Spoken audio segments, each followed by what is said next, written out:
that's spreading rapidly. This call is now being recorded. Throughout our city, state, and nation. Our doctors, nurses, technicians, and everyone who supports patient care are rising to the occasion and caring for our most vulnerable populations. Your dedication, commitment, and courage deserve our deepest gratitude and admiration. On behalf of Nirmala College for Women and VIT Institute of Technology, I express my appreciation and gratitude for these everyday heroes. I am honored and privileged to welcome our chief guest, Dr. Raj Radeshwari, gynecologist, Sri Ramakrishna Hospital, and advisor of the Guide Foundation for the Young Generation. To mention a few achievements of a madam, she has completed her MBBS in Madras Medical College. She is a specialist in gynecologist. She also completed her management studies in hospital management at Madras University. She had been a trained childbirth educator. She is currently working in gynecology assistant at Sri Ramakrishna Hospital. She is an advisor of Guide Foundation for Young Generation.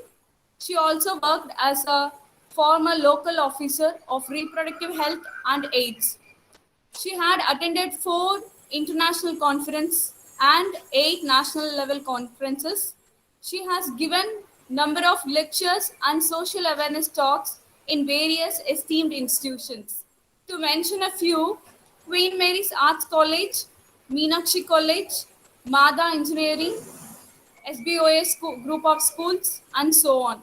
The Department of Economics, Nirmala College for Women, and BIT Institute of Technology are happy to have such an eminent personality today. I request Dr. Rajaradeshwari ma'am to take over the session. Ma'am, over to you, ma'am. Hello everyone, good afternoon. Thanks for your so long welcome talk. I know it is indeed a great pleasure for me to be a part of such an international webinar.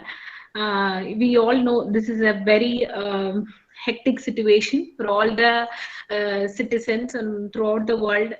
This pandemic is making people so much worrisome. They lose their relatives, their own family members, their own children in some case, and their children are losing their parents in some places. And when such things are existing, I think this meeting would make the participants mentally strong and make sure that they can face this COVID situation in a very better way, in a safest way, and thus preventing themselves and also their family members from acquiring this infection. Okay, so can you please share my slides? Yes, ma'am, I have shared.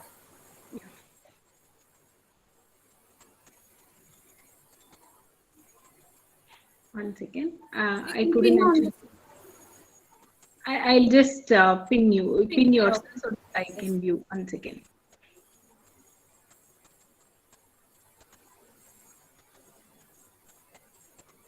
No, I'm not able to see the slides. Meenakshi.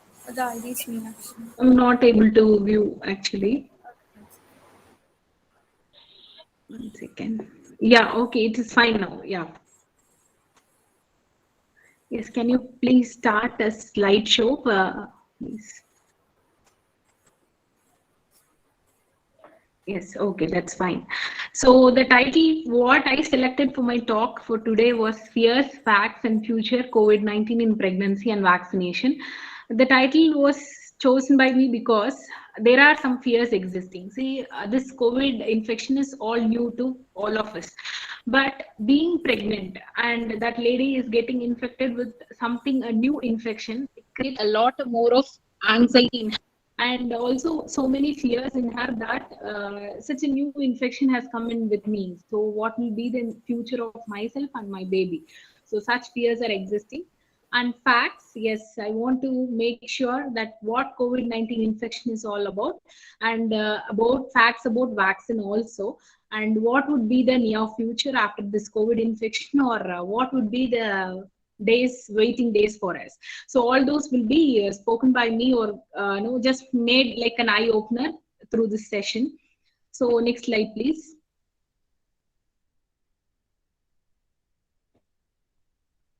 Yes. So this picture you can as clearly see. See, there is two type of coronavirus till now discovered. So what we are seeing now as a pandemic is SARS coronavirus 2. Why it was told 2? Because there was one more SARS coronavirus, which was SARS coronavirus 1. Okay, that one has previously infected people, human beings, causing similar respiratory infection, and those were all like zoonotic. That means that infection has come to humans only from the animals. They were acquired from animals. So probably the researchers and findings, or scientists research or everything towards like how would have this coronavirus to first originated in this world.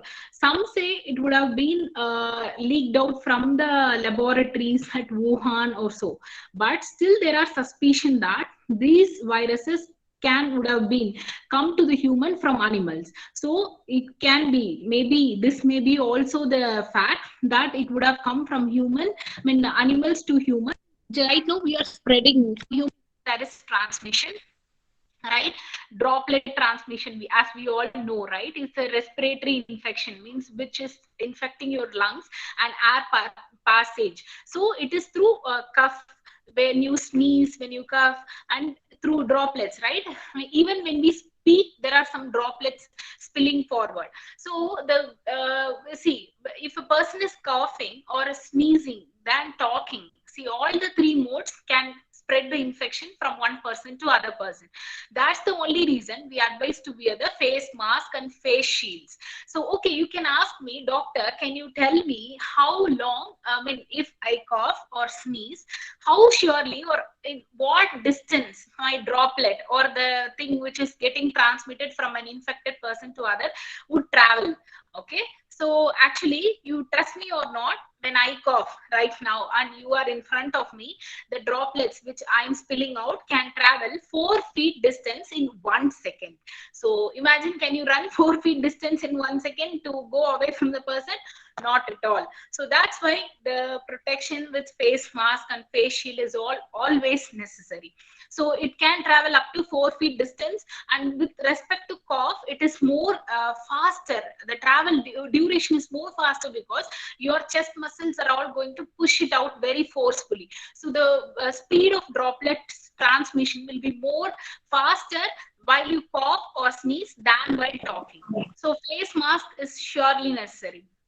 Then from human to human, next worrisome thing is in this image which we see in the last part is, if she is a pregnant mother, will that be a transplacent transmission to the baby or not? That is the concern of us today, right now. So today our talk is going to be purely confined with COVID-19 in pregnancy and breastfeeding alone, and a very little about COVID-19 in non-pregnant people also. Okay, so next slide.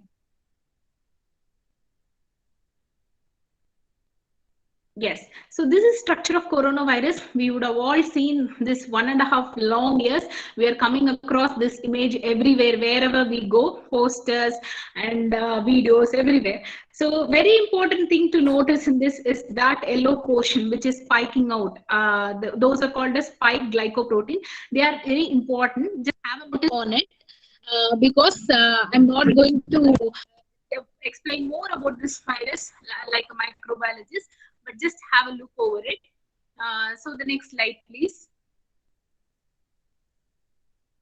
Yes, so case statistics right now in India, we all know that the cases of second wave is slowly falling down, but it is still high. So why was the caseload more heavy in the second wave than first wave? Will all be told by me in upcoming slides. But right now we have positivity rate of 5.6%, which is less than 10%, because before last 13 days our positivity rate was more than 10%, which was so high.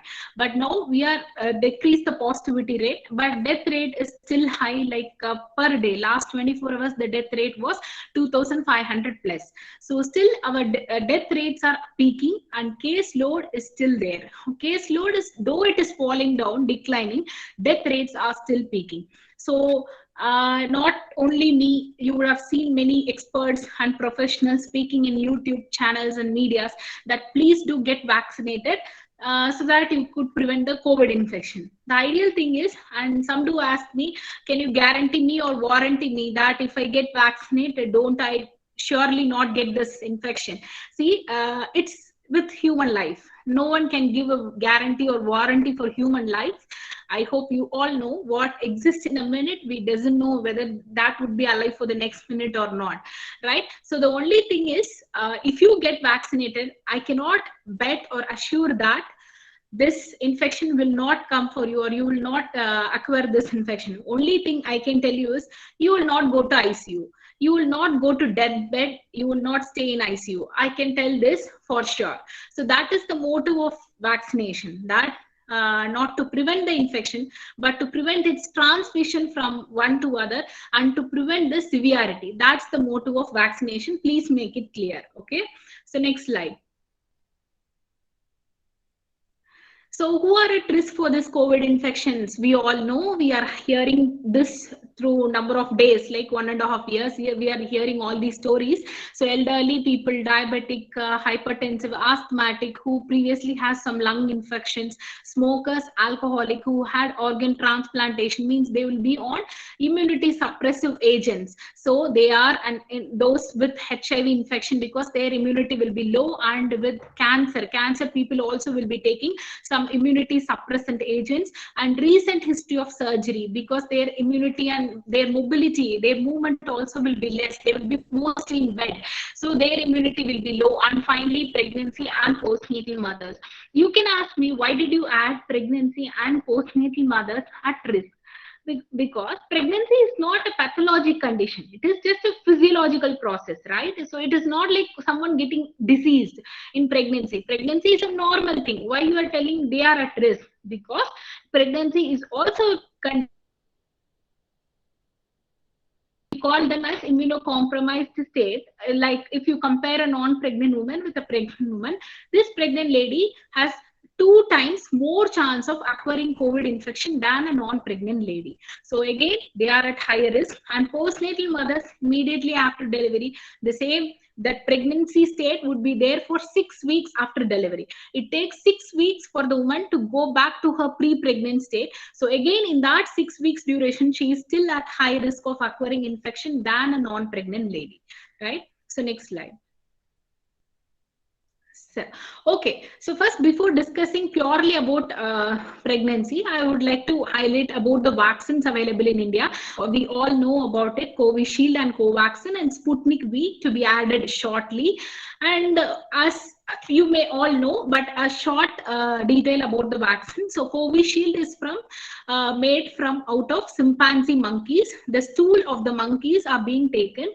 So they isolate a dummy virus from the stool of the chimpanzee, lab grown chimpanzee monkeys, and they genetically modify, like that spikes. What I showed you, yellow spikes from the virus, they genetically modify with similar, like genetic material like that of the spike protein. And that is being available as vaccine, so that if I get injected, my body thinks that the spike protein, same genetic material as that of the spike protein, is circulating in my body. So it gets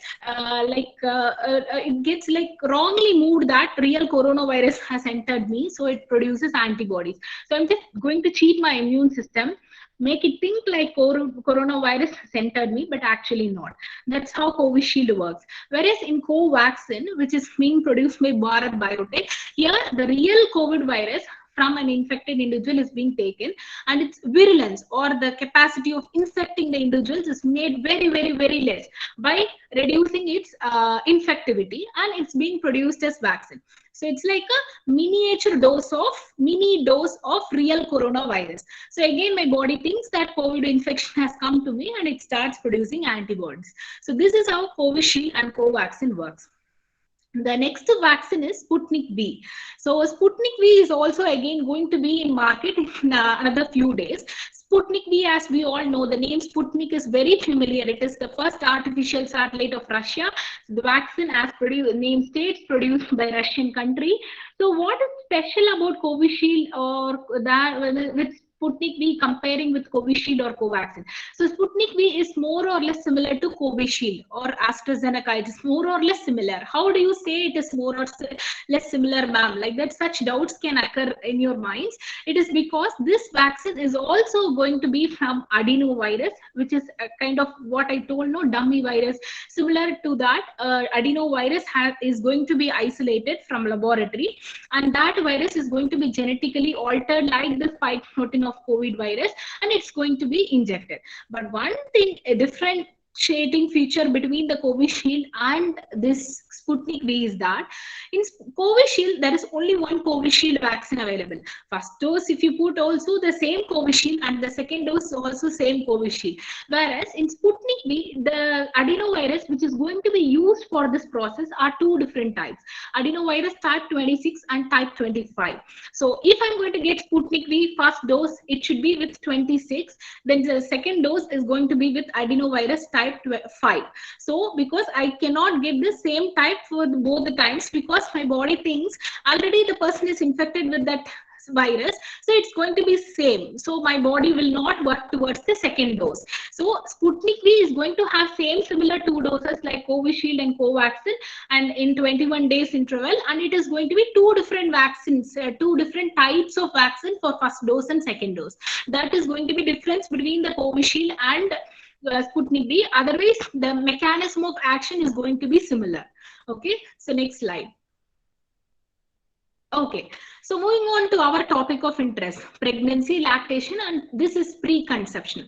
So this period, some women like dreaming or just thinking to get conceived, right? It is a very great plan that women or a couple makes to get conceived. Like they would have a lot of plans in their mind according to their family situation, or according to their marital status, or according to their many personal histories. They may plan to get conceived at this time. So there is a question among the women whether is it right time to plan my pregnancy or not.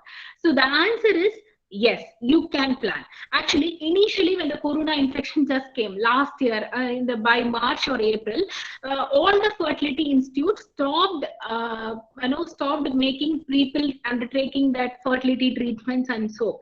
But now all the fertility treatments are being resumed back, and fertility treatments, IVF treatments, are all being given to patients. So you can safely conceive. But the only thing is, if you are going to conceive, please understand that you have to visit hospital for a number of reasons. Like once if you become pregnant, you have to go for scans, you have to go for blood tests, and keep them all in mind. And if you are really in need to get the conceive at this time, you can surely go ahead. There is no contraindication that you shouldn't get conceive at this time. Then our labor rooms would be empty with no people coming out for delivery. So you can go ahead with that. So next slide. Next slide is for those who are thinking to conceive naturally, that is fine. But those who want to go with IVF, in vitro fertilization, and conceive, that means who couldn't naturally conceive all these years and just planning to conceive by artificial methods, are in great trouble now, and they are very much worried that artificial methods involve oocyte retrieval. We say some process called oocyte retrieval. When the woman produces mature egg, by 14th day of her cycle, that egg would be removed out from her, preserved artificially, made it fertilized in laboratory, in vitro, and then we inject back to the woman. So whether such procedures are very safe to be done in this pandemic period, this question is among the minds of couples, and they are very worried to go ahead with this IVF procedures. So initial days, all these IVF procedures were not done because See this IVF procedure, what I said right now in a line, no, the oocyte will be made to get mature. This will all not happen in a day or night.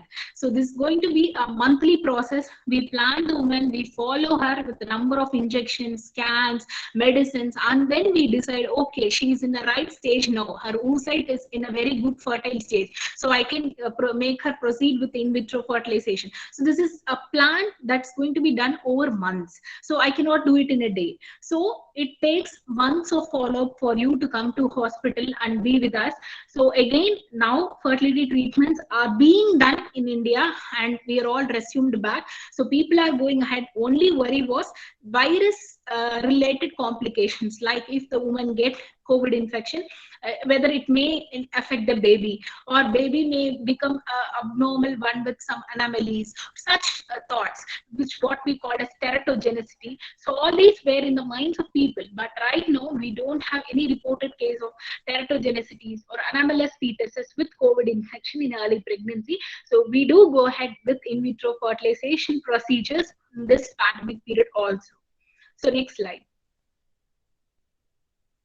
Yes, so pregnancy is a beautiful period. It's a physiological condition where we divide this 10 months of period actually, but please all make sure it's not 10 full months.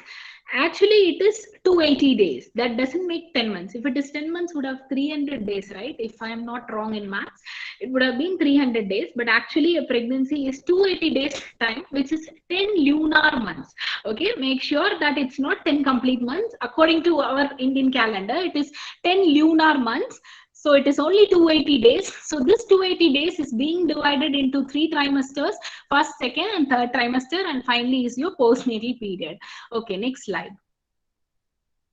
So first trimester is what from the conception, from the time your UPT card shows 2 lines to till your 3 months of pregnancy is your first trimester. So in this trimester, first trimester, so I have made sure in the slides when you should come to hospital and when you can stay at home. So first, if your card is turning positive with 2 lines, come to a gynecologist, visit us, so make sure you are pregnant and your pregnancy is within the uterus and not in the tubes or ovaries, what we call pregnancy. So make sure about that. You have to visit a gynecologist, double line in UPT. So next, after which we will ask you to come at 6 weeks to confirm the fetal heartbeat. Okay. So after which you can again visit us. If the heartbeat doesn't appear by 6 weeks, we give them 2 weeks time to come back at 8 weeks. And again, you should visit us for sure at 12 weeks for a screening test, for a first trimester screening test we call for Down syndrome, we screen them, and a scan called NT scan or nuchal translucency scan. This will be done at 12 weeks. For sure, after the 6 weeks, if you are confirming that your baby's heartbeat has come and it is within uterus, next visit should be at 12 weeks for sure. Until then, stay home and stay safe. So when you have to come to hospital in between the 6 weeks and 12 weeks, means if you have such alarming signs like bleeding per vaginum, pain abdomen, excessive vomiting, giddiness, any of these symptoms persist with you, you have to visit us anytime between the 6 weeks to 12 weeks. Otherwise, you can stay at home very happy. Okay, so next slide. So second trimester is where between 3rd to 7th month, from 12 weeks to 28 weeks. And this period, only one important scan, which is anomaly scan by 5th month. You have to make sure that your baby's growth is fine, all the organs are fine, and brain development is okay, everything. And in this period, main thing which you have to perceive is the fetal movements. Where it is normal, you are able to feel it, you have to look for the fetal movements. And when you have to come to me is if you have any such alarming signs like excessive weight gain. Like weight gain can be like 1 kg per trimester is okay, means per 4 month 1 kg. So if it is going to be more than that, excessive weight gain, reduced fetal movements, less urine output if you haven't passed urine for a day or for a half day, and facial puffiness, headache, nausea, vomiting, epigastric. Because this less urine output, headache, vomiting, epigastric pain mean upper abdominal pain. All these are features that your BP is shooting up. So BP increase during pregnancy is very common thing. So you have to be very alarming being very you have to like notice yourself whether there are some changes in your body. Do you feel heavy, suddenly heavy? Do you feel like very abnormal, like what has not been all these day, has something has changed, you feel some change in you very newly? So you have to look for all these changes in yourself. If any of these warning signs are not being faced by you, you can please stay at home very safe. Don't come to hospitals to make booking for video consultation with your gynecologist. That is more than enough. Okay, next slide. Yes, next third trimester is from the 28th week to till the due date, till you deliver your baby. So again, the main thing you have to notice, keep a watch is your baby's movement. And again, it depends upon gynecologists. We plan a growth scan at around 28 to 32 weeks. Some gynecologists plan at around 28 weeks. Some will plan around 32 weeks. And one more repeat scan before a due date, 2 weeks before your due date, maybe around 37, 38 weeks. So till then, in between time, you can stay home. And when you have to come to me is again the same facial puffiness. You feel sudden heaviness of your body, bleeding per vaginum, fetal movements. You're not. See, I just now saw a patient in my emergency department before 5-10 minutes. She was not able to feel her baby's movements since 2 days, and she is coming out very casually on a Sunday afternoon saying that my baby's movements are very bad. So it's again going to be an emergency, and her baby's heartbeat is not that satisfactory. So very important alarming sign what mothers can feel if their baby status is not good is the fetal movements. So please keep a very careful watch over it. So some may ask me, how can I notice my fetal movements? So after every meal, either a breakfast or a lunch or a dinner, just keep observing the movements. You can feel the kick. It should be at least 4 to 5 kicks after your meal. Like in 2 to 3 hours, it should be at least 4 to 5 kicks. So throughout the day, it should be at least 12 kicks per day, at least minimum. Okay. So if you're not able to feel that movements or kick, please, you have to come to us anytime. Anytime it may be an emergency. So leaking PV, leaking is what you broke out your water. Again, that is going to be an emergency, because once you break out your water, your pains may start. So you have to come, and pain abdomen. So any of such warning signs exist with you, you have to come to us immediately as early as possible. If not, stay home and make video consultation. Okay. So next slide.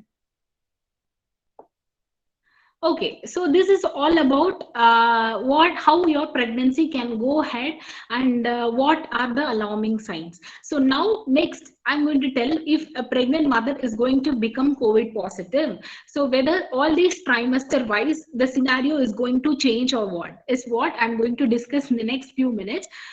So if a pregnant mother is becoming positive, first I have to see what is her month of pregnancy, what is her gestation age, what month of pregnancy is she right now. That is very important for me. If she is in the first trimester, what I told before, 3 months, till 3 months, right, from pregnancy to 3 months, if it is in the first trimester, I will say it is okay, come get admitted in the hospital. We'll treat you with supportive management. That's it. She'll be in hospital if it is first trimester. Whereas if it is going to be in second trimester, that is between 13 weeks to 28 weeks, again admission. Why, madam, you doesn't tell home isolation and you always tell to go ahead with hospital admission? Just a minute, 1 second.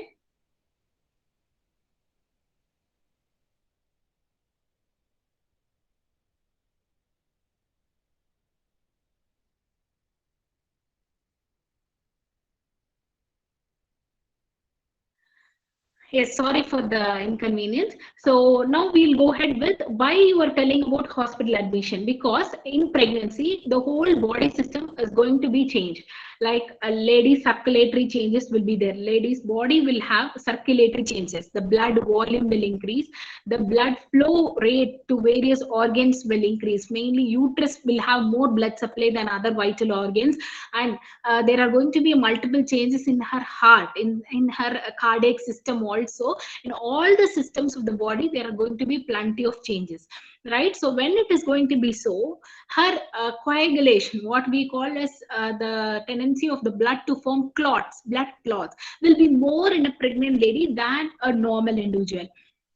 So we always advise them to get admitted, because we have to monitor their capacity to form clots, which is very important, because if I do miss that, she may have more tendency to form clot already being pregnant, and this COVID is going to add fuel to the fire, because in COVID infection there is much more higher chances to form, for chances of the blood forming clots. So again, she will have that risk higher, and if in case she develops blood clots, that can circulate throughout her body, and it can go to her lungs, block her lungs, and she can go for even sudden death. So as her tendency to form blood clots is very high, I recommend her to get admitted at hospital, whatever gestation age may be. But if you don't have much symptoms other than mild fever or cold, you can stay home, but still you must get investigated with all blood investigation and be under the observation, or with contact with your gynecologist. That is a very better or a best idea that you can do for yourself and your baby. So next, is CT scan necessary and X-ray necessary? So now, with talking with about only pregnant women, so she is a pregnant lady, I cannot put her under radiation exposure, so I cannot do CT scan in a pregnant lady. So nowadays people see COVID positive, they directly go to a scan center, directly do a CT scan and come for admission only with COVID report and a CT scan. So CT scan has become like on counter drug nowadays. So anyone can go do a CT scan, come to a doctor. It's not with doctor's prescription nowadays. So, but it is actually a wrong idea. CT scan should be only done with doctor's prescription, and you should not decide whether you are an ideal candidate for CT scan. There are certain conditions only when you can take CT, but in pregnancy you can never take a CT scan, so you cannot. So the drawback here is, I know she is COVID infected, but as I cannot do CT scan, I will not know in what way her lung is affected. Is it like 50% infected, or not at all infected, only a mild condition, or it is 100% infected? I cannot know her real infection status. That is a drawback. And X-ray, again, it's a radiation exposure. We don't do it in a pregnant woman. I can do a CT in a pregnant woman only in one condition, where the mother's state is deteriorating. She is in a very bad status, her vitals are very unstable, she is like to collapse. Here I will see to save my mother, not the baby. I give the preference to mother. So in that case, I can get a high risk consent and shield the mother's abdomen with a lead shield and go ahead with CT scan only if she is in a dead emergency or in a critical state, otherwise not in a very stable woman. And about delivery, if you are COVID positive mother, obviously your mode of delivery will be cesarean, because you cannot ask for a normal delivery where the duration of exposure for yourself with your gynecologist and your fellow nurses is going to be very long hours. So nowhere they do normal delivery for COVID positive. We do, in case if we doesn't know your report, we do that. We have delivered some people and came to know about their COVID status later on. Those theories are still existing, but still if we know you are COVID positive, we will not go with normal delivery.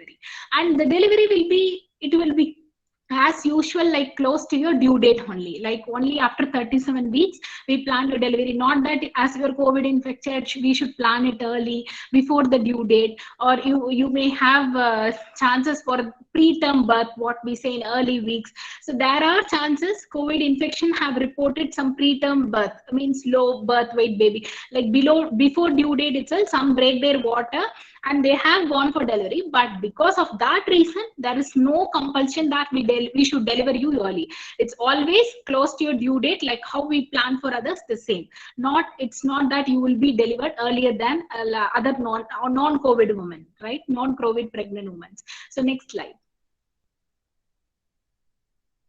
Okay, now next slide, ma'am.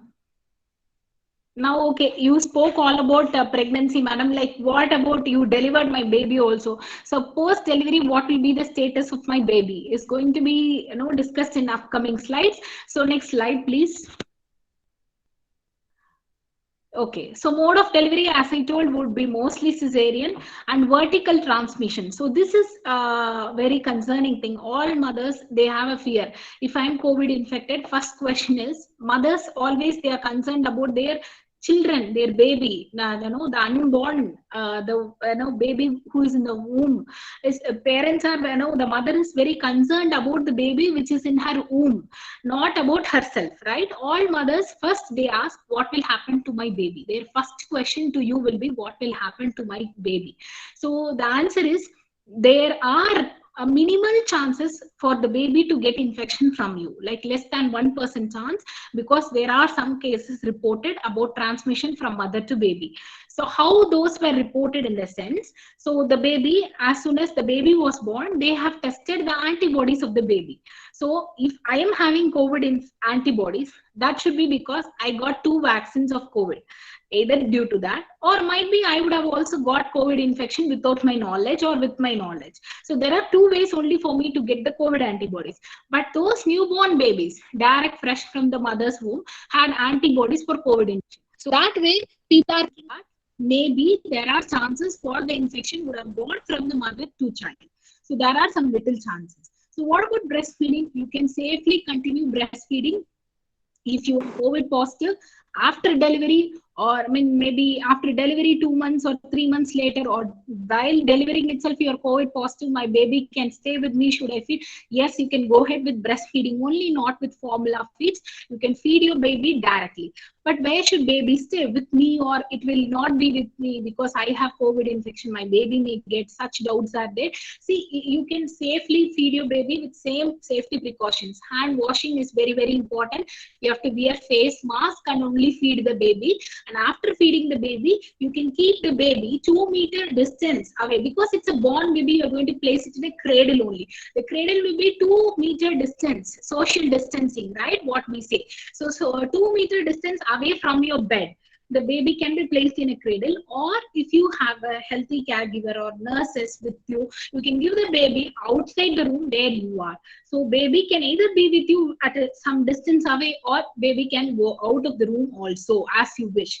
So, will the baby undergo COVID test? Obviously, as you are positive, the newborn baby will also be tested for COVID, but the protocols varies. Like either 24 hours, some hospitals test by 24 hours, some hospitals test by 48 hours. So, average by 24 to 48 hours, your baby will undergo COVID test to know whether it is infected or not. That is mandatory, right? When to go home after delivery? As usual, after delivery, we discharge them by 4th or 5th post-operative day. We discharge them to home. But the thing is, if your COVID, we will also check your COVID status. As I said, your tendency to form the blood clots are very high, right? Post-pregnancy, once I deliver the baby out, the tendency will slowly start decreasing. But you still have COVID infection. I have to monitor your blood clot formation capacities, whether you are still in a higher level to form clots. I have to monitor, because even post-delivery, if you form clots, you may get DVT, what we call deep venous thrombosis in the limbs. You may get, because post cesarean you won't walk more, right? I got my cesarean done, it's very painful. All ladies lie down flat, they don't walk much. So do not walking, not walking much, and also added with COVID and also your pregnancy, all these are going to make you in a very high risk status. So I have to monitor all your clot forming tendency, then only plan about your discharge. So after your delivery, now I can take CT scan or X-ray, because you don't have a baby now. So you can have your radiation exposure. If I wanted to know that your status is deteriorating or your symptoms have increased, I can do a CT or an X-ray to know what is your real infectious status. I can go ahead with investigations like that. So when to resume back to normal activity? So post cesarean, we always tell after 4th, 5th day, whenever we discharge home, we say you go back to your normal routine, take a water shower, bath shower, like what you routinely do. You can take hair wash, you can feed your baby, everything. The only thing is, do not lift very heavy weights or sit down over the floor for 1 to 2 months is what general advice we give. But additionally, we also add for these COVID positive mothers, stay home for 14 days. Home quarantine after discharge is necessary for 14 days, and you don't have to repeat COVID test again after 14 days. That is not only for pregnant women, for anyone. If you're COVID infected, you did not repeat your COVID test after 14 days of infection. Just be in isolation for 14 days, and 15th day you can come out. But when you have to do COVID test after home isolation, even after 14 days of isolation, you still have fever, high fever on and off, high cough, worsening cough very often, then you have to repeat your COVID test again, or still you cannot come out of home isolation if you have such symptoms. So when you can come out only at the end of 14 days, you don't have any symptoms. If you have symptoms, you cannot come out even at the end of 14 days. You can repeat your test or get admitted in the hospital. So when this home isolation becomes a hospital admission is where you have such worsening symptoms, like always worsening cough, high temperature every day. So such symptoms are there. Please don't come out of your house. If you are in home isolation, go to hospital admission. You cannot roam out. It doesn't mean that if it is 14 days done, you are all good, fine. So if such symptoms are there, you still are under red flag sign, what we tell. You are under danger signs only. So you have to go for hospital treatment. Okay. So next slide.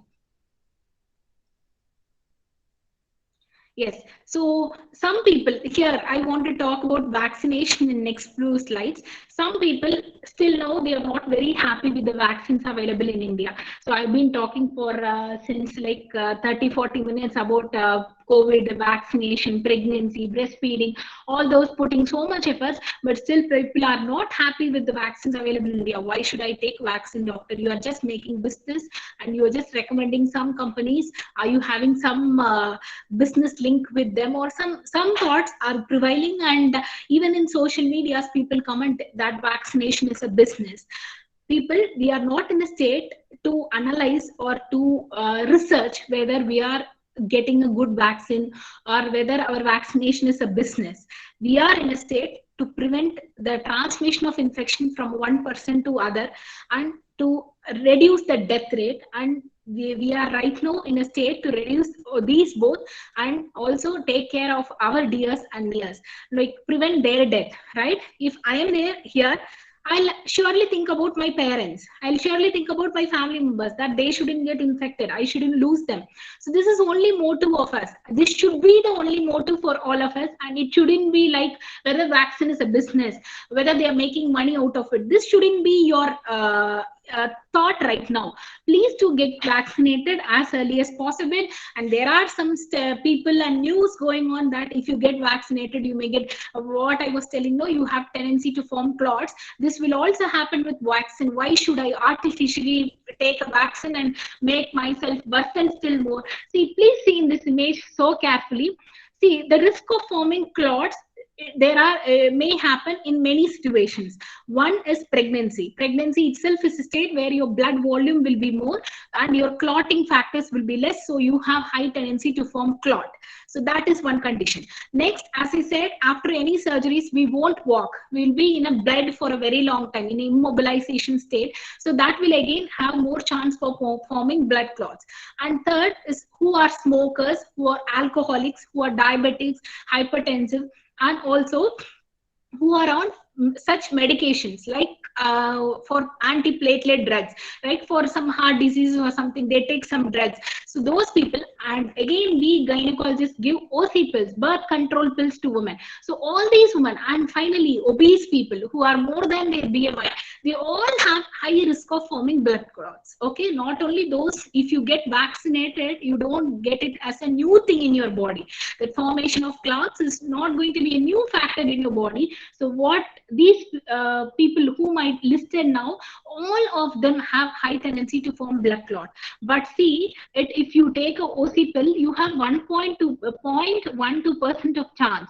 And if you are a smoker, you still have a high chance, 0.18. Whereas if you get COVID infection, as I told you, your capacity to form clot is still more higher, 15%, 16%. Whereas if you take vaccine, this is only 0.0004% chance of getting clot. So people think wisely whether to get COVID infected and develop that capacity or tendency to form clots, or to get vaccinated and you may develop this formation of clots. Not necessarily all should develop. Maybe 1 or 2 develops that feature, 1 in 1 crore. So maybe if you may ask, if I am that 1 in 1 crore, what should I? So your percentage or chances of getting that is, risk percentage is only 0.004. So think whether you have to get infected with COVID infection or go ahead with vaccine. Okay, next slide. Okay, so I will just talk about all these drugs. I'm not going to talk in detail for about its use in non-pregnant. With pertaining to only pregnancy and these drugs, I'm going to talk because we all know remdesivir is like a magic drug for us. We stand in queue lines, we go ahead with ID cards, Aadhaar cards, pay 50,000, 1 lakh, and we get these medicines. So, can I give this remdesivir, pay, buying it for 1 lakh to my pregnant wife? This is the question of many. No, remdesivir is contraindicated in pregnancy, so we don't give in pregnancy. So in case if her status is worsening, we will first deliver her, we'll take the baby out, then see her lung status. Depending upon the CT involvement, our lung involvement, we start with remdesivir. But when her baby is inside, we never give remdesivir. Okay, so next slide. Next is methylprednisolone, which is a steroid. We all know now people are telling, doctors are giving steroid in a very abnormal fashion, because of which we develop more infections. So we shouldn't go to doctors. We shouldn't get admitted in hospital for COVID treatment. They'll push me with all steroids. Such nonsense talks is also going. See, there is judicious use of steroids. All doctors try to follow or go ahead with such judicious use only. There are situations which necessitates the use of steroids. So in that situation, we must use it. So in such case, whether pregnant woman can get steroids is a question, right? She can also get steroids. This methylprednisolone can be given to the woman even when the baby is within her. Even when before the delivery, we can give her. That methylprednisolone, the same another drug of the same group is dexamethasone. That steroid is still more very good than methylprednisolone. What we use for non-pregnant patients, other COVID patients, we can still prefer other drug, because this drug indirectly has another very golden work. What way is that? Is going to help the lung maturity of the baby.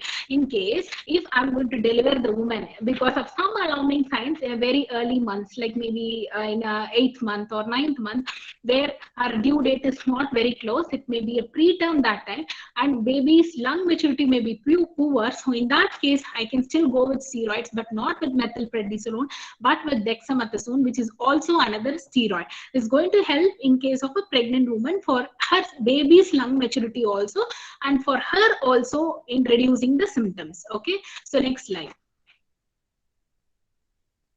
Okay, so this is all about the new evolving things. Okay, so we now see like DRDO has given out a new research drug 2DG, okay, 2-deoxy-D-glucose. So I get phone calls on and off asking, doctor, it is going to be a powder, not an injection like prednisolone, or not an injection like remdesivir, where I have to stand in queue lines, pay lakhs, and buy. It's only a powder where I can mix at my home in a glass of water and drink. So it is going to be with less side effects. Can I take it? See, it doesn't mean that injection is one which will have more side effects, and if you drink by mouth, it will not have side effects, right? Please understand this 2DG glucose is also a form of glucose. So what we eat every day, rice, chapati, dosa, everything is glucose. But this is another form of glucose. This 2DG glucose have a tendency to cut off the glucose supply. What I eat, the food, no, that food will convert its glucose to energy once it goes to cells. That's what we say, if I eat, I feel very energetic, I feel I can do work. So how your form of glucose which you eat will be converted to energies, ATPs in your cells.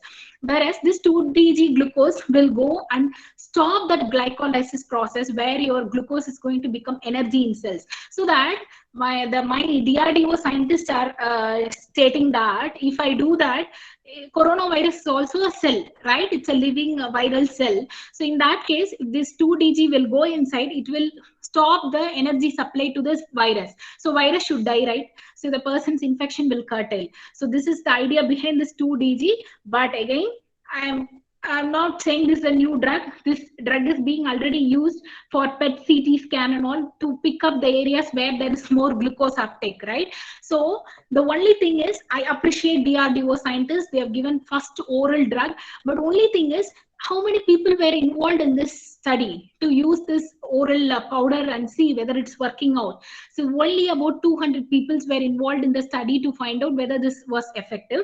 And as it was working out with them, with those 200, they are telling this drug has been given emergency approval. So we do not know how far it may be effective, and 1 lakh people are given with this medicine.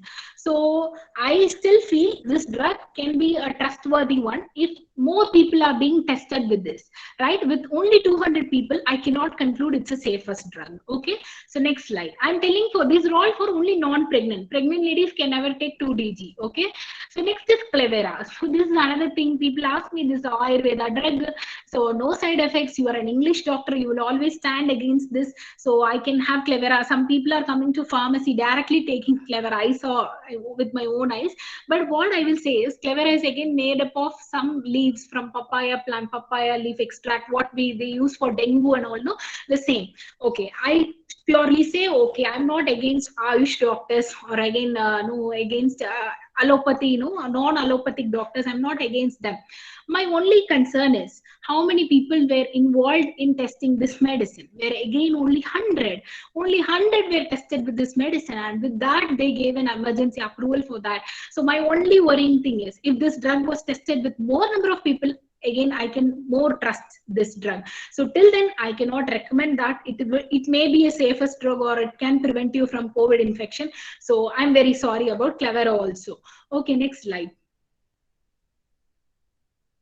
Okay, so in this slide you can see, right? Okay, see, when 2 crore people were infected, were given a vaccine, and that vaccine is the thing which you people are not trusting. How can you people go behind a medicine which was tested only with 200 people? That thing is making me wonder every day. When people ask me whether I can go with 2DG or Clevera, I just think or wonder how some 2 crore people are already vaccinated. When you are not trusting that and you say I will die if I take the vaccine, why don't you think the other way for Clever or 2DG also, that won't I die after taking that? Because people don't know that how was the drug tested, with how many people were they tested. They are not aware of it. That's, they simply get over the ads, advertisements and recommendations in some WhatsApp groups, and they have their Facebook university, all those things educate the people. And our Google doctors there, they all educate the people in a much better way than what we studied doctors or no degree with merit holders do. So they go behind such universities and WhatsApp schools.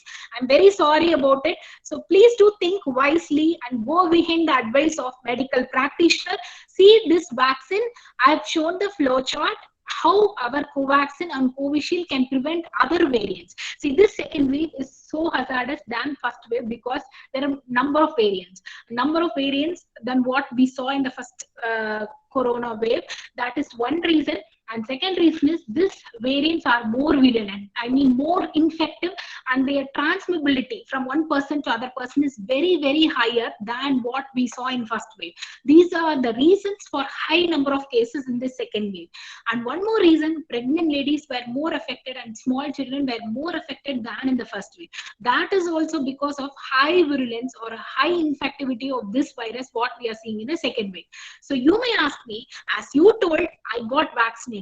Will my new variants, will I be protected against all these variants? So the answer is, see, AstraZeneca or this Covishield has 60% protective efficacy against all the strains, British strain, Brazilian strain, against all.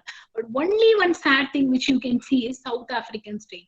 See, against South African strain, none of our vaccines are much effective. Only with Pfizer, it is only about 50% protective against South African vaccine, and our AstraZeneca is only 20% protective against South African variant. So pray God that you should not get infected with South African variant, and still that variant is not yet with much cases in India. So till then we are very lucky because that variant doesn't have much protection, though we are vaccinated with any of the vaccines available in India. Okay, so among all, we know Pfizer and Moderna, these two vaccines available in UK and US, have the highest efficacy, like Pfizer with 80 to 90%, and Moderna also having with 80 to 90%, whereas our Covishield and Covaxin has only 70 to 80% efficacy, protective efficacy. So that doesn't mean you shouldn't get vaccinated. We don't have Pfizer or Moderna. So what is available, please make use of it. Get at least 70 to 80%.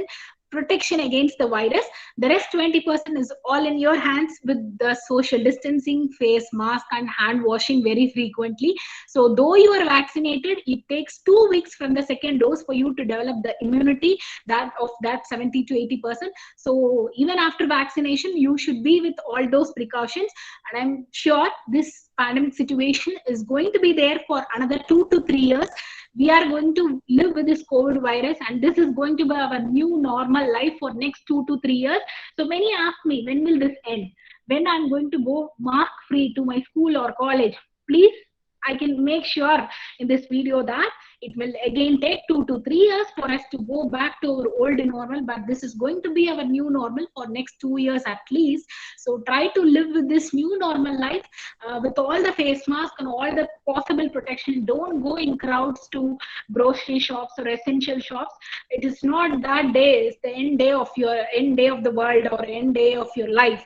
Please understand, it is your life which is much more important than the essentials or groceries. Please do understand, don't go in crowds, don't keep some social distancing. If some place is crowded, we can just avoid the place. Don't go there for some unnecessary things if really situation doesn't demand. Okay, so next slide. Okay, the key message is what we should have be, right? We have protocols in our hospitals, so whom to notify, how we triage the people, right? And this is all a teamwork. First, we have to practice proper hand hygiene and proper social distancing. And as healthcare worker, we should do all the donning, doffing of PPE and everything in a better fashion so that we also don't acquire the infection, right? So next slide. Okay, that is end of the session. So this is my YouTube channel in the name Doctor's Mirror, where I keep posting all the updates about COVID-19 infection, vaccines, and various side effects of the virus in pregnant women and non-pregnant, and current updates of all of this COVID infection on my YouTube channel. If you are very interested, you can please subscribe to my channel or follow me in YouTube. And if you have any doubts or any queries, even in pregnant or non-pregnant, you can ask me there, or I'll share my mail ID through Mrs. Meenakshi Madam. You can get from her and contact me in any ways, and I'm very happy to clear all your queries anytime, anywhere. Okay.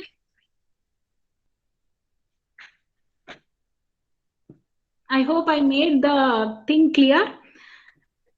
Okay, so only one thing I would like to complete the session by stating that.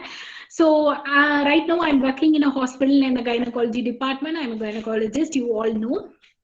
What I saw, I want to share 2 lines so that people here may become more conscious and be more precautious hereafter at least.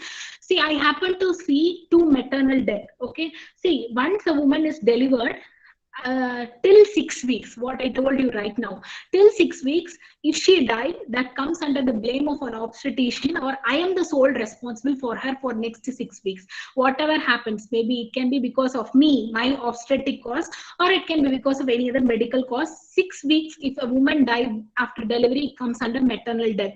So recently, in the second wave, many maternal deaths are being recorded. That is mainly because of COVID. I happen to see 2 maternal deaths in my working hospital where the woman was absolutely fine. This is the second pregnancy for her. So she was absolutely fine. She has a 5-year-old girl baby already, and she has come here. It was around 34 weeks when she came. She was having only mild cough, mild cold. She was fine. For first 3 days of admission, she was very fine. 4th day onwards, she had problem in breathing. She couldn't breathe properly, only with the oxygen support, but with only 4 liters, meaning very minimal. She was breathing all fine. But suddenly her saturation, what we call SpO2, which you are all going to monitor if you're in home isolation, right? That SpO2 started falling for her. That means her oxygen demand is increasing. That 4 liters is not enough for her. We kept her in 10 liters, 11 liters. So we thought at this state, she's towards end of her pregnancy, right? So we have to take the baby out so that at least we give some drugs like remdesivir or any steroids we can give her if the baby is out. When the baby is within the mother, we cannot give many drugs to her. So we delivered her in a very rapid fashion. So after she was delivered, the baby is all fine, good, and the second baby was a boy baby, all everything fine. But what was the sad thing was she was requiring more oxygen, and she went into COVID ICU for further treatment. So in COVID ICU, she was sustaining for 5 to 6, 7 days with NIV support, what we call non-invasive ventilation, that is more than an oxygen cylinder. So through oxygen cylinder, we can deliver only 15 liters of oxygen. So she was per minute.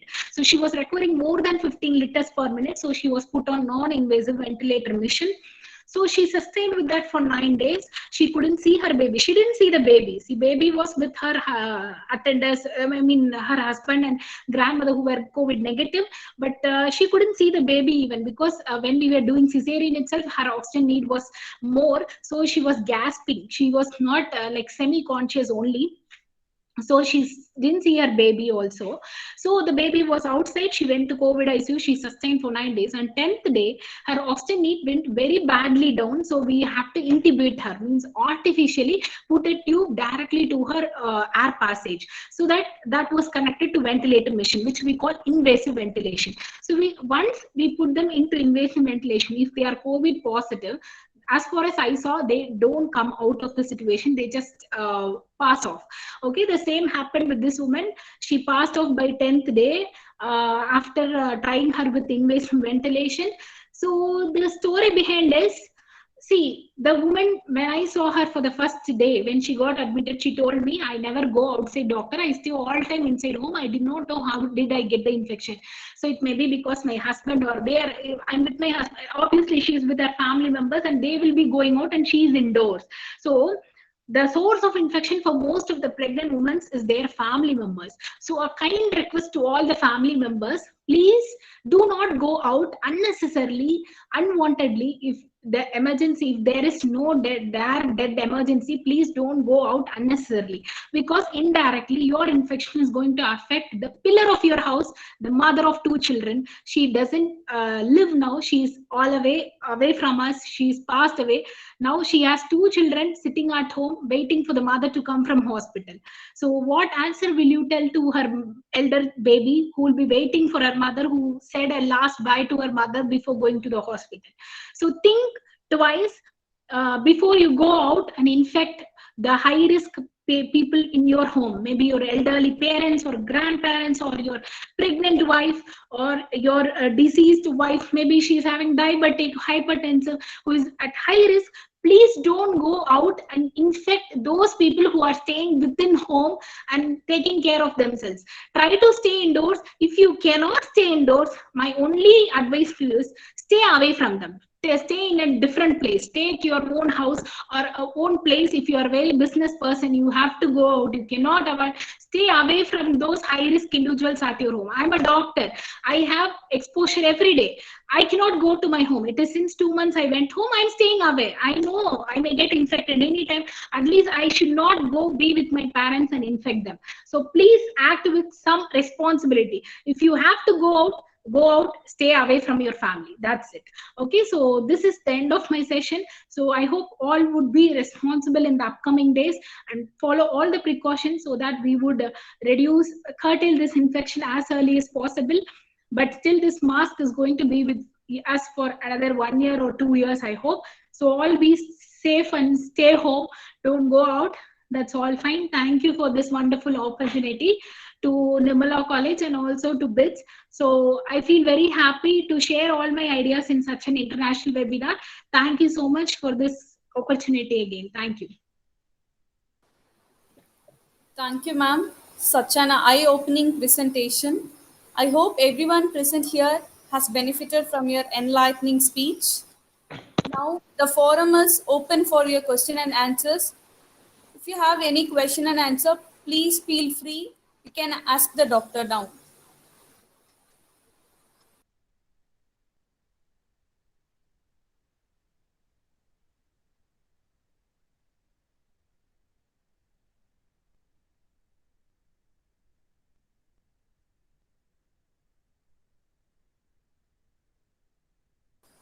Any questions?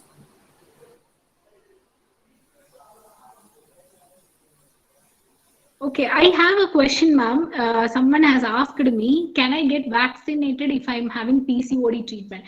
Yes, for sure, you can get vaccinated because obviously, when you're having PCOD, you will be a little obese, you will be little heavy than others. So, surely you must get vaccinated. There's no link between PCOD and vaccination. And another one doubt is, if I'm having my periods or if I'm close to my menses dates, can I have vaccination? Some fake news and messages are going on in this Facebook University and WhatsApp school. I'm totally against this. Vaccination has no connection with your menstrual cycle or your menses time. You can surely get vaccinated even if you are having menstrual bleeding, or even after that or before that. There is no relation with menses. I'm undergoing follicular study and we both had vaccinated, and after how many days? See, follicular study is where you try to find out what is the correct period for you to plan your pregnancy. You can keep undergoing that follicular study, no problem. Yeah, what study says that if you're vaccinated, after 2 weeks, if you get pregnant, that is fine. Means though if you are vaccinated now, you just wait for a month, then you plan your pregnancy. I tell you can wait for 4 weeks, 2 to 4 weeks, then plan to conceive. But follicular study, let it go by hand. Nothing wrong if you do follicular study when you have vaccinated, no problem. Keep doing that, but plan for pregnancy after a month. Okay. So any other doubts? Yes, pregnancy can be advised after 2 doses of vaccine. Take 1 month or 2 to 4 weeks time interval between your second dose and your pregnancy.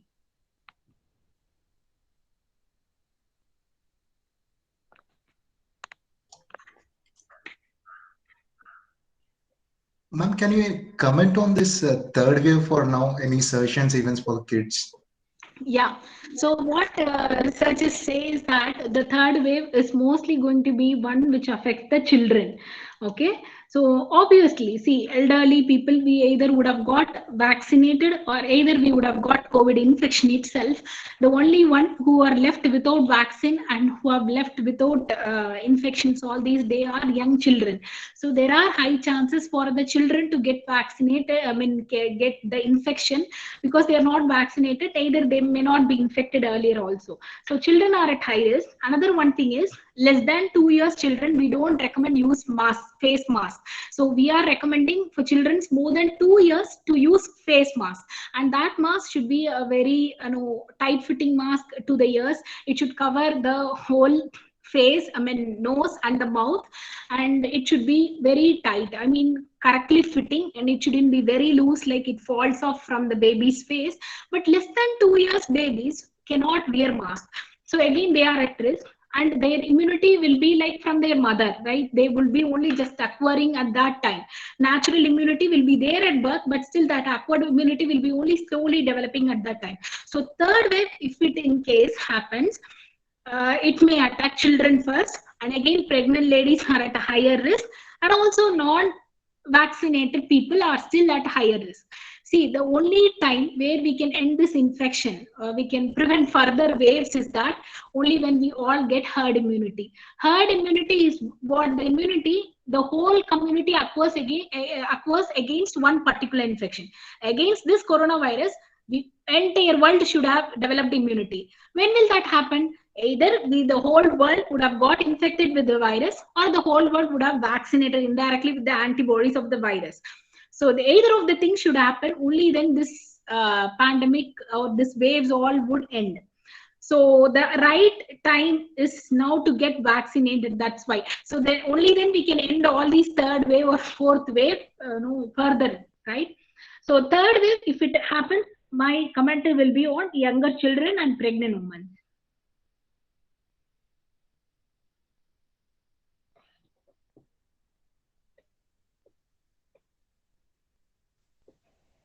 Okay, I have some doubts, sir.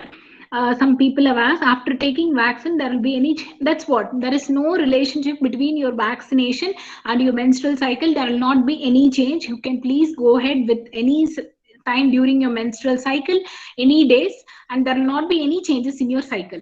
If you are getting in an altered way, maybe previously you were getting for 5 days bleeding, now it is 2 days. That's your mental issue. Mentally you are cycled like that it's because of vaccine. But vaccine doesn't cause any changes in men's. And all those videos in the Facebook school and WhatsApp university, they're all not true. Don't go behind that. Don't go behind that. Those news are not true. It can no way affect your menstrual cycle. Okay, I hope I cleared the doubt. No, I just have a small question. Like, I do have a son of 18 months, and from past few months, there are some vaccinations which are going to him. So probably for 6 months, 8 months, and 16 months, and now for the 18th month, we need to have a vaccine. So shall we continue with that and do that gets any affection? No, Like no. basically for these vaccines, I need to go out, put the injection, etc. 18th month vaccine for sure, so you can go ahead with that. So another one question everyone asked, this is regarding your baby you are asking. So 18th month you can go ahead. For example, I fell down, I have to have a TT, but I took my COVID vaccine, can I have it? Such doubts are there in minds of many. You can surely have TT vaccine if you are falling down after COVID vaccine. Like yesterday I had COVID, today vaccine, and today I fell down. Yes, you can have TT vaccine also, because TT is the toxoid vaccine, whereas COVID is an inactivated or live attenuated vaccine. So two doesn't act, no, like cross act. So you can have both vaccines safely. So with considering other vaccines like hepatitis B, which are all of similar category like COVID vaccine, what we tell as live attenuated, you can have two live attenuated vaccines after 4 weeks interval. So, okay, if you are going to have a hepatitis B vaccine, you take it 4 weeks after your COVID vaccine. Okay, so if it is going to be, so the type of vaccine what you are going to take matters. The duration between COVID vaccine and the vaccine what you are going to take depends upon what vaccine you are going to take. Take a consultation of a doctor, and he will surely advise you. If it's a life attenuated, you can take 4 weeks interval and have the vaccine. But this 18 months baby can be vaccinated. Take him hospital, no issues, or a clinic of a pediatrician. Okay.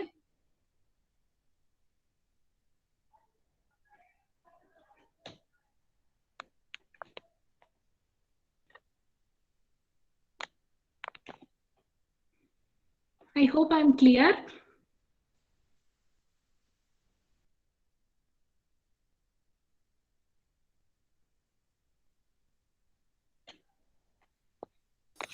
Any questions?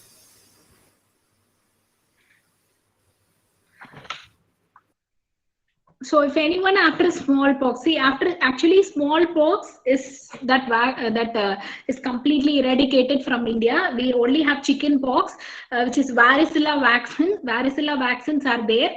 You can, that's a live attenuated vaccine. You can take chicken pox vaccine or COVID vaccine with a 4 weeks interval after the other vaccines. Okay, it's again of same category of COVID, so you have to give 4 weeks interval.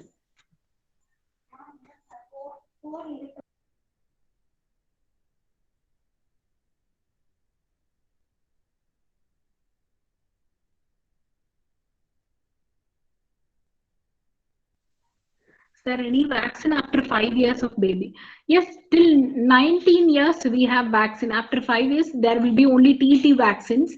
You can give your baby, no issues. Till if it is girl child, till 11 years, and even at 19 years, you have vaccine. So you can give. Even after 5 years, there is TT vaccine you should give.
So I think all done. No doubts. It's gone for time.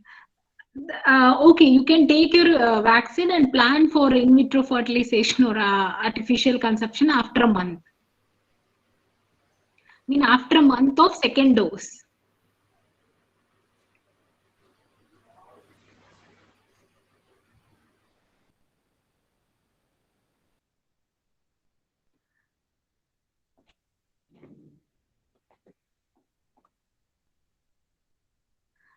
That's what Indian vaccines have only 70 to 80% of protection, whereas Moderna and Pfizer have 80 to 90%. Whereas, okay, at least we have that 70 to 80%. So go ahead with this vaccine. We cannot bring Pfizer or Moderna here. Soon there are plans for it, but there may be many drawbacks because the Pfizer and Moderna are made out of the genetic material of the virus, which requires storage temperature of minus 70 degrees Celsius, which is not possible in a developing country like India. We cannot store such vaccine in rural areas, right? So it is this AstraZeneca, Covishield and Covaxin is being prepared in such a way that it is suitable to our condition, our temperature and our storage facilities. So right now we are having them. Please go ahead with that. You cannot wait for the other vaccines.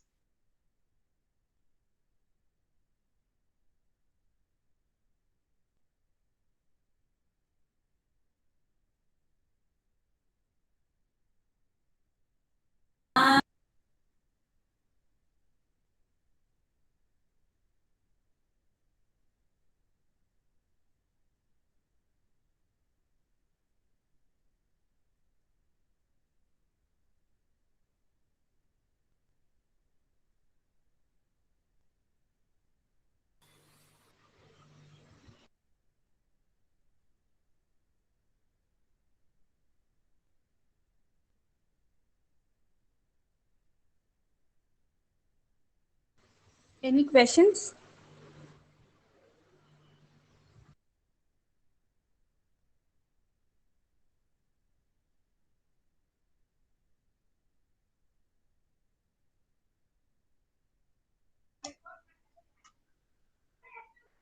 I think ma'am has left. Can I just check Meenakshi once? Yes, Anil.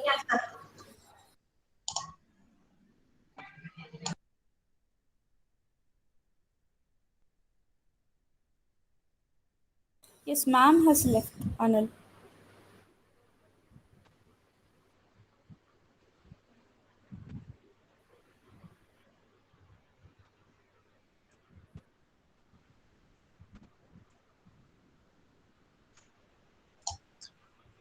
Can you just check whether if ma'am can rejoin if possible? If not, we can proceed.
We will move to next session. Doctor can't join our meeting again. So now I request Mr. Anil Kumar to introduce Dr. Kamal sir.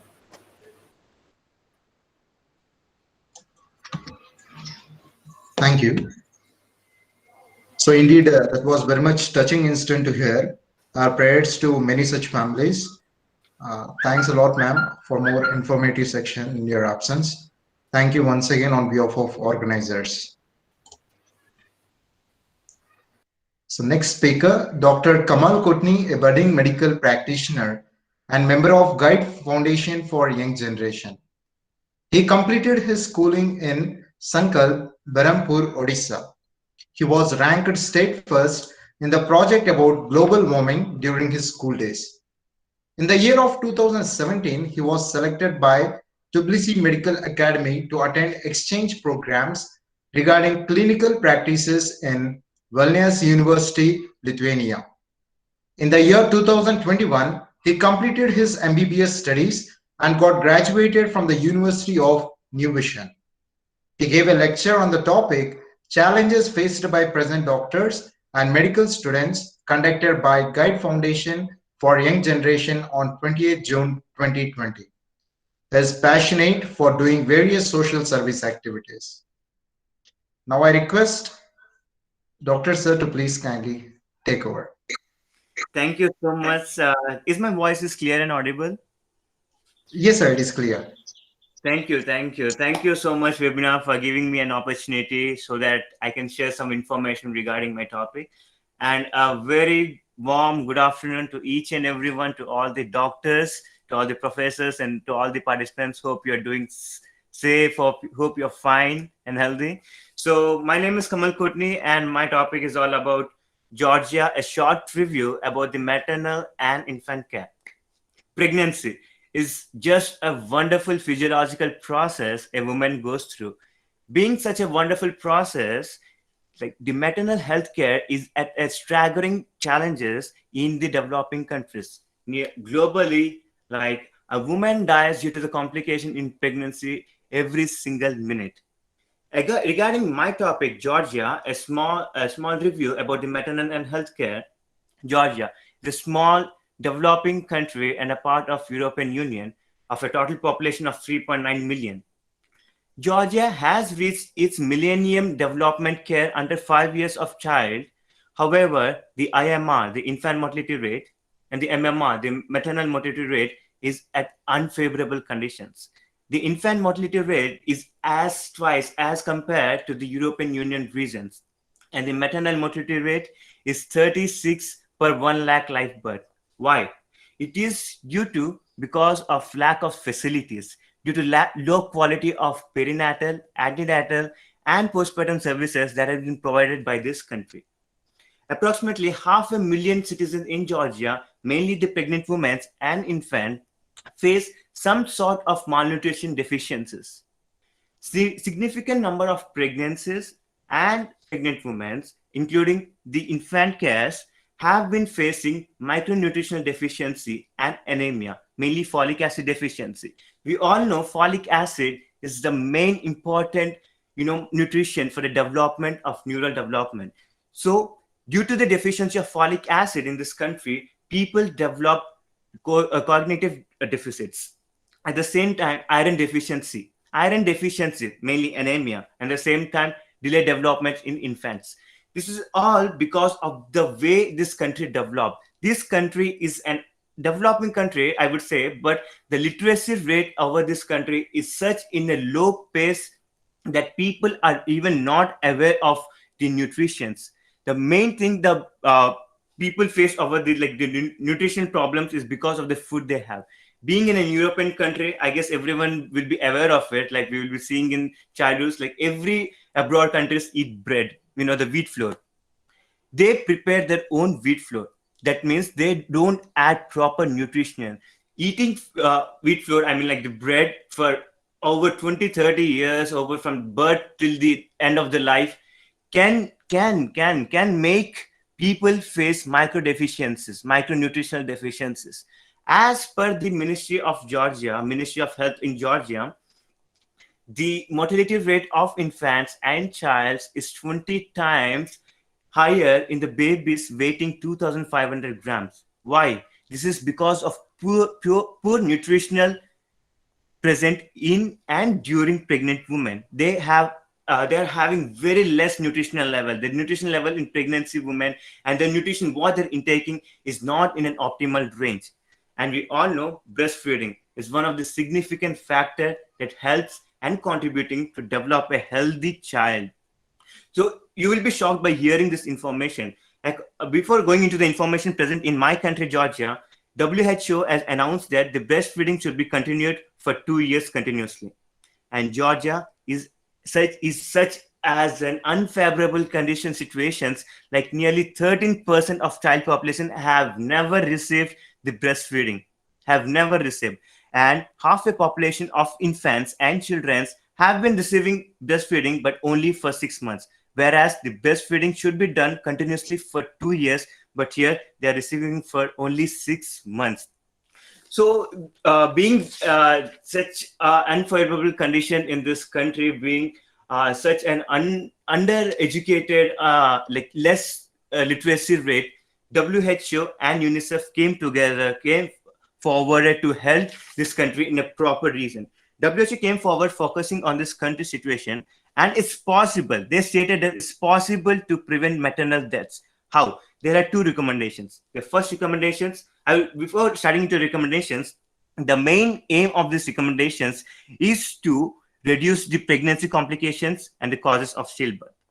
The first foremost recommendation that WHO have stated that the government has to follow in this country is increase the number of visits for the pregnant women, because you will have more opportunities to detect and manage potential problems and to reduce perinatal deaths.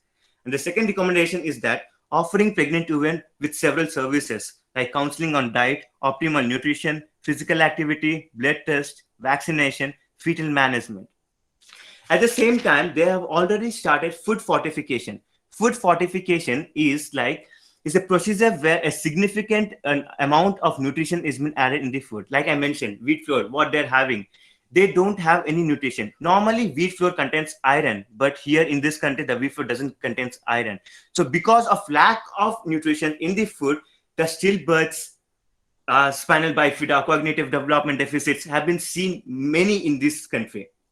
So food fortification is a procedure where a significant number of nutrients, a significant amount of nutrients have been added to the food so that they can be consumed before and during pregnancy, so that the maternal and infant health would be optimal and normal.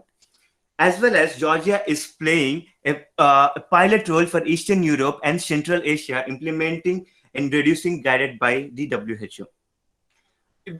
I would like to say, like, in Georgia, we are lucky. I guess we are lucky because we are still in the first phase of COVID-19. We have never faced the second phase of COVID-19. We have lockdown since last year. Since last year, March 28th, the lockdown has been started, and still till this moment, we are having this lockdown. So the peoples are following the strict rules, but the health staffs and the resources are being redeployed to treat the COVID-19 crisis, mainly in pregnancy women and in infants, because the amount of the routine health services are still functioning. Sometimes it's a matter of raising an awareness. Nearly 70% of population in Georgia are uneducated, are really uneducated, because the country development plans, the country health plans, the country's education plans is not well developed. After WHO and UNICEF, when they combined and partnered with this country, the education system is bit developed. We'll be shocking with this information. In the year of 2010, there were 98 medical institutions in this country. And the year of 2017, there are only 104. Just see, within a span of 7 years, only 4 medical institutions have been developed. The peoples are not aware of what they're doing. The peoples are not aware about the health. The peoples are not aware about the nutritional support. They are not being educated. They are not being aware about the information about the things. Nearly 70% of population in this country face tuberculosis. 70% of population. We have been strictly said, like, when you're traveling in a public transportation, be aware about the surroundings, because 70% of population have tuberculosis and they don't have enough amount to treat themselves. Even the government have been reduced the treatment level of tuberculosis from 30,000 rupees to like 10,000 rupees, but still the people are not in a state to give 10,000 rupees because they're not aware. They are not aware about the health issues. They're not aware of these conditions, how what tuberculosis is. So awareness is one of the main things like this country needs. For example, in this country, every child has a universal health program plan, but the peoples are not aware of that. So only peoples are self-restricting themselves for to go and to do some tests like normal health services and normal health checkups. Child protection in this country and infant protection in this country is very, very, very less because of lack of education, lack of awareness, and people are not aware about what the situations they are going to face. Even for example, a severe conditions, even a severe disorder starts from a minimal symptoms. So people are not aware of what what they are facing. They are not being educated. So the WHO and UNICEF came together and they made the recommendations, like I mentioned, the recommendations. And at the same time, they have started the food fortification, which means they have the consumption of the food with nutrition is been developed in this country. At the same time, the UNICEF has developed the regionalization in perinatal healthcare. Regionalization means like developing and strengthening the perinatal healthcare. They have started providing all the diagnostic lab, all the financial supports to all the pregnant women, to all the infant cares, and they already been starting the birth registry. Birth registry is an electronic registry in this country where when a child gets birth, the name will be automatically be involved in the Ministry of Health. Even if the child visits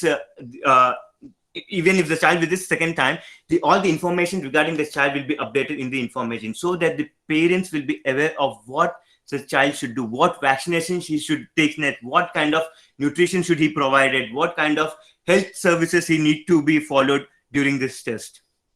So my topic is like a short review about the maternal and infant care. I hope this was kind of informative, but I would like to say, like, first of all, aware your surroundings regarding nutrition and pregnancy, please, because without nutrition, the pregnancy, the women can face a severe complications which can lead to death.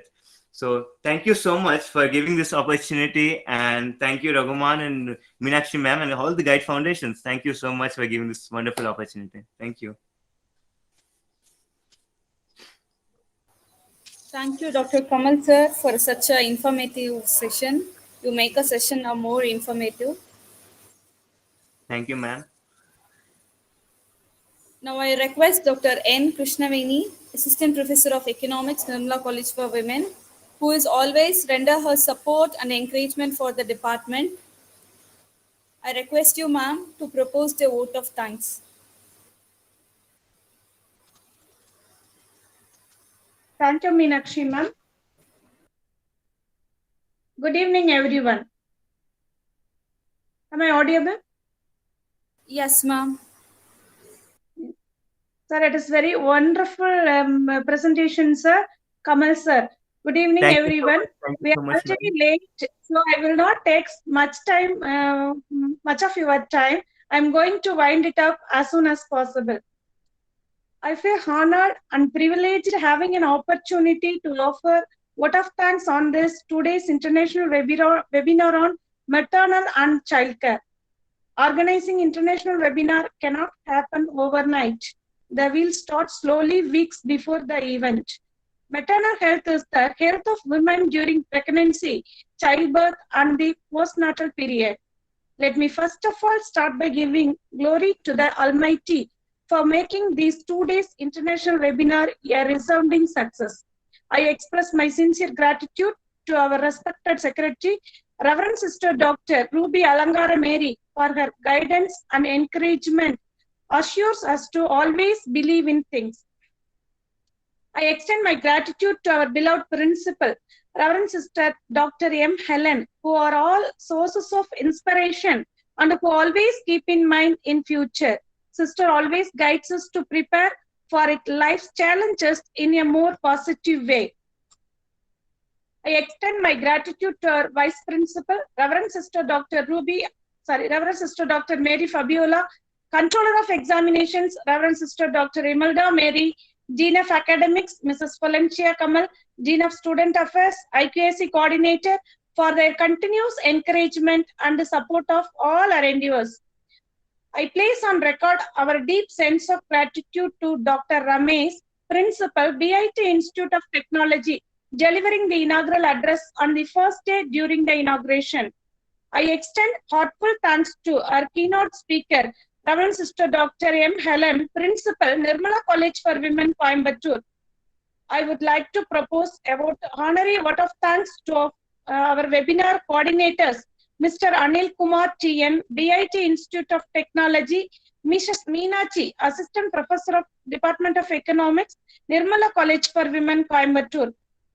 At the outset, my special thanks to Mr. Raghuman Bashir, founder of Guide Foundation for the Young Generation.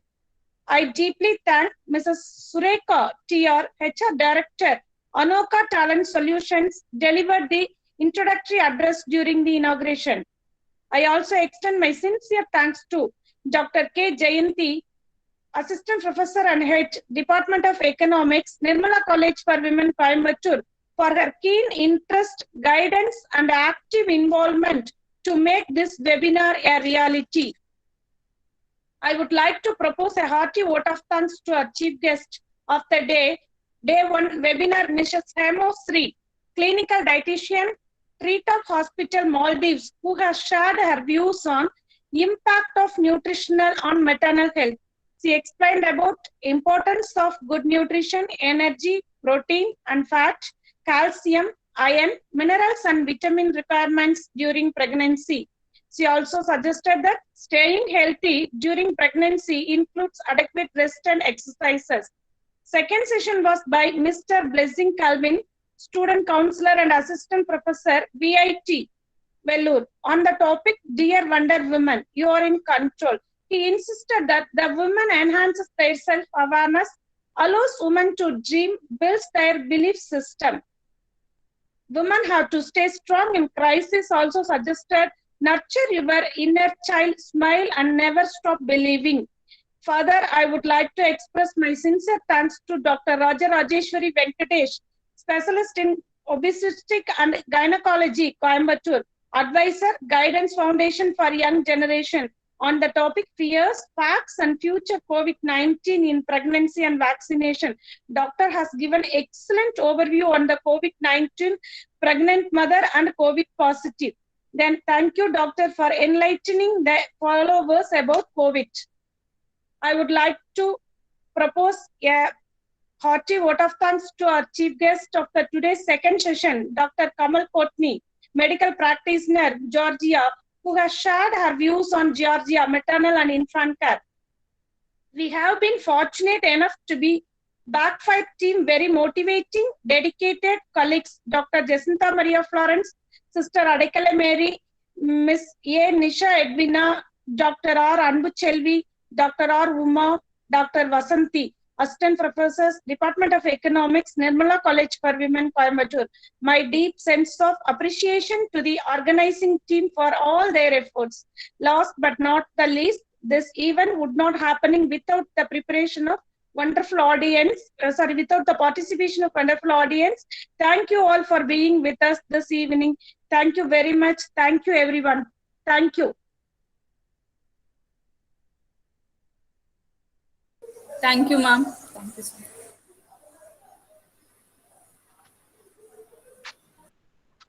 Requesting all the participants to please kindly fill the feedback form, which is in the text message. And we'll also be sharing the WhatsApp group as well. Thank you all. Thank you.